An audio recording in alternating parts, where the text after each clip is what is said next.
Hello and welcome to our video about the Global Private Banking Awards, which the FT Publications, PWM and The Banker hosted recently in Geneva. These awards, now in their 6th year, reward private banks and wealth managers for excellence in customer service, business practices, portfolio management, innovation and use of technology. The main difference for us in 2014 is that the judges have placed much more emphasis on how private banks are using technology, both to communicate with clients in a new digital format and also to improve efficiency in the institution. Banks were told about this at the start of the process back in March, and their submissions definitely reflect these trends.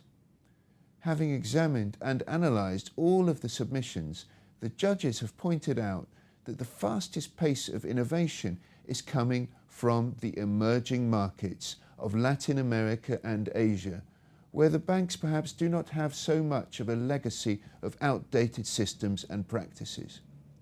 Their message to the Europeans and North Americans is that there is a lesson to be learned from the developing countries about both the pace and quality of innovation in private banking.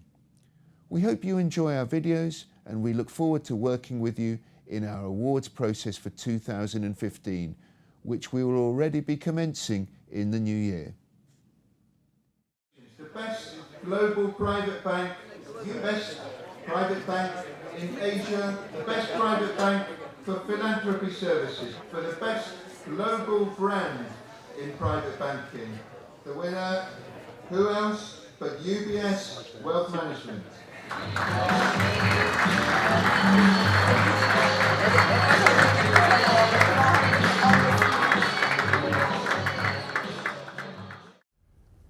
With me now I have Kathy Shi, who's Head of Wealth Management at UBS in Asia. Kathy, congratulations on the award. 70% of the net new money is from wealth management in Asia. Is it true that the Asian franchise is really now driving the whole UBS Wealth Management business? I wouldn't claim that. I think there are many factors that's driving UBS Wealth Management. Obviously, we have some growth areas like Asia Pacific, the emerging markets. We also have invested a lot into our CIO view, our Chief Investment Office, and that's driving a lot of our growth. A lot of our products are also performing very well this year, so it's been a very good ride for us.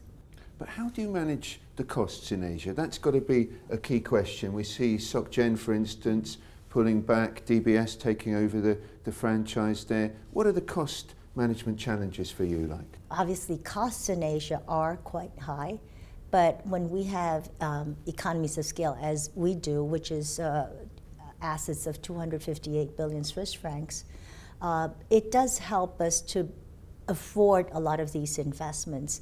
We're investing in digitalization, we're investing into our systems, we're investing into hiring people, training them up, grooming juniors as well. So there's a whole gamut of it, and advertising, marketing. I think the scale allows us to invest. And what are the priorities for you in terms of markets in Asia where you'd like to get a deeper footprint? Definitely Japan, definitely China. We just opened a new branch in Beijing, and we will soon be opening one next year, again in Shanghai. So these are huge markets. These are the two biggest markets for us in Asia Pacific, so we want to be there on the ground with our clients.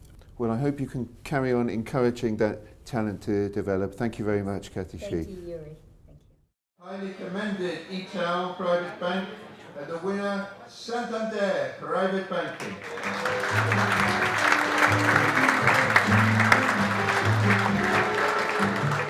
Hello and welcome to the Bankers and PWM's Private Banking Awards. I'm here with Luis Moreno, who is the Global Head of Wealth Management for Santander, our winner in Latin America. So congratulations, Thank you. Luis. Thank you.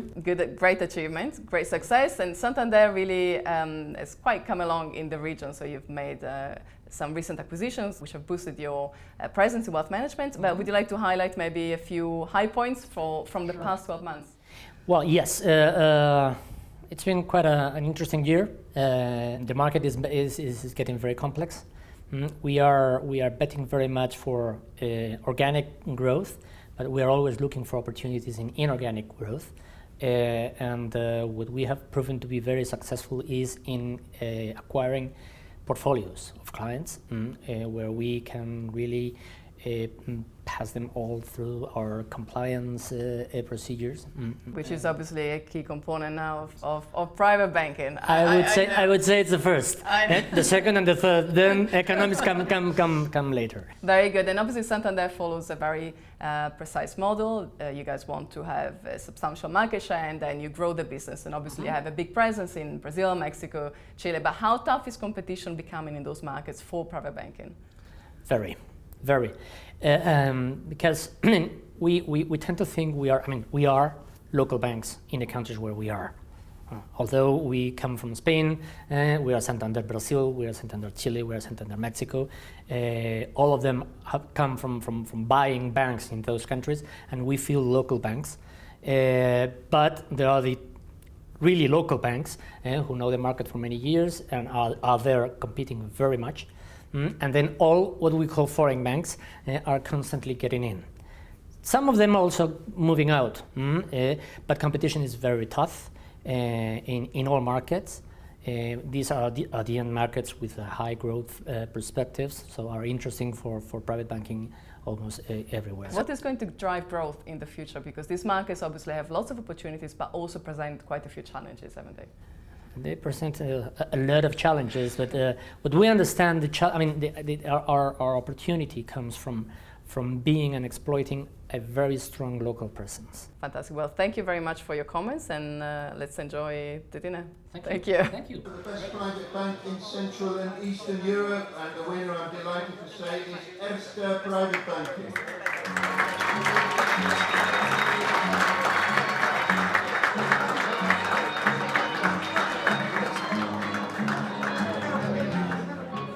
I have with me Peter Ipkovic, who's head of private banking for Central and Eastern Europe at Erste Bank. Peter, congratulations on your awards. How does it feel to be an award winner? You've been recognised here by 15 judges. It's a very thorough process. How does one feel? It's a wonderful feeling. Yuri, but first of all, thanks a lot for giving this award to us. It means a lot for us, especially for all the young colleagues. So it's great for us, and you know that in the past we received some awards. Also this year, we are the winners in Austria and in Croatia. We are very happy about that. But to win the overall CEE award, that's something special for us, because we decided 5 years ago to have a common approach, unified brand, and to operate in the same way in all of our countries. And now we can see we are perceived as a group, and that's great for us. We decided to have there an approach of a combination of centralized and decentralized topics. Very important for us is the local flavor, and therefore the direct relationship to the customer. That's in local responsibility, because we need there the support, the information, the cooperation of our branches there. On the other hand, of course, there are some parts of our business that we have centralized. For example, the product approach. There we have a centralized product management in Vienna for the whole group. Or training, that's a very important pillar for us. And just this year we started a new training concept for the whole group, for all of our private bankers, and that together with an international provider, because we want to ensure the highest quality, and that on international level. And I think our customers, they appreciate that.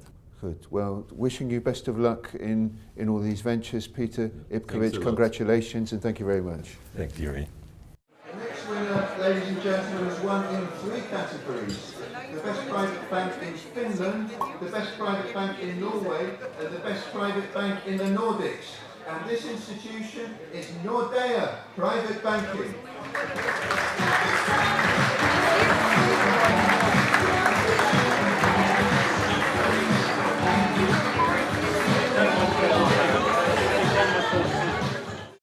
joined with Jukka Pertula, Head of Private Banking Finland at Nordea.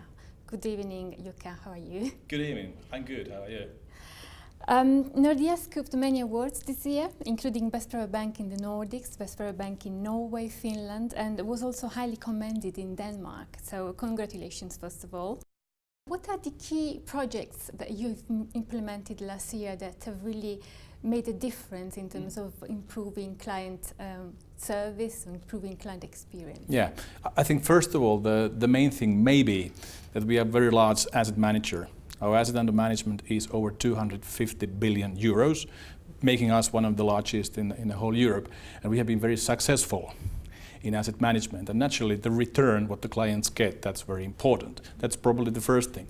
The second thing is that we introduced about a year and a half ago a project which is called Meetings Worth Sharing. And that means that in every meeting, we measure how happy the client is, and afterwards we look what kind of scores we get.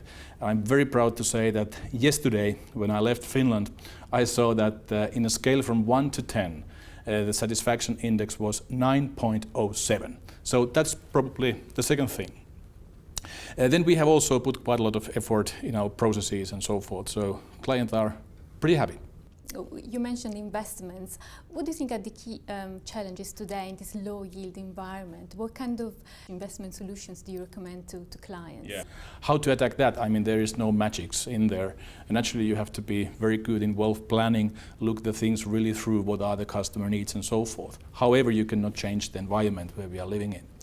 I think that we should be probably a little bit better in alternative investments field. So this is a key focus area for Nordea in the future? Yeah, I mean, to say that it's a key because naturally we have the whole variety, but it's naturally one of those. I think we should investigate a little bit more and try to find alternative yield sources for our clients.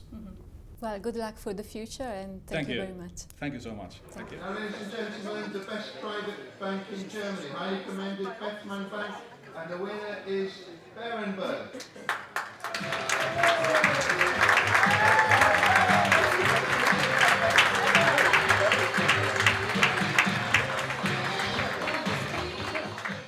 I have with me today Peter Raskin, Head of Global Private Banking at Berenberg Bank.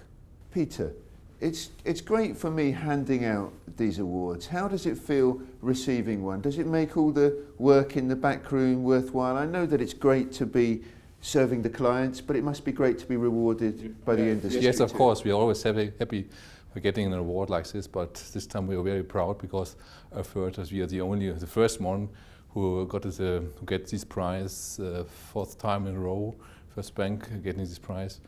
And this shows not only our standard, high quality standards, but also the sustainability of our quality. And this makes me very proud. And you've got some big boys to compete with in Germany. Yes, of course. We are, I guess, a good niche player.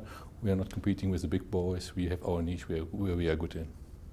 So what can you offer that the likes of Deutsche and Commerzbank cannot, for instance, to private clients? Yeah, first of all, we are small enough to offer very client-focused services. We are small enough to care, but we're also big enough to offer the whole range of services our clients are asking for. So the UK, Peter, it's a bit of a crown jewel these days. All the foreign banks are there. What are the attractions of the market in London? For international private banking, UK, especially London, is in my view is a point to be, because it's getting more and more difficult to make international private banking out of Switzerland and other jurisdictions, and therefore it's very attractive in doing it out of London. We have all the people we need around, and most of the clients also like to come to UK. They're living there. There's a special system they're used to have, and therefore it's great to be there. So from what you're saying, Peter, Switzerland is on its way out as a private banking centre. London is taking over. I don't agree. Switzerland will have its position also in the future, maybe not so active role anymore, more passively, but it's as a safe haven, a place to be. But actively, private banking will be done more and more out of London. Peter Raskin, congratulations and thank you very much. Thank you.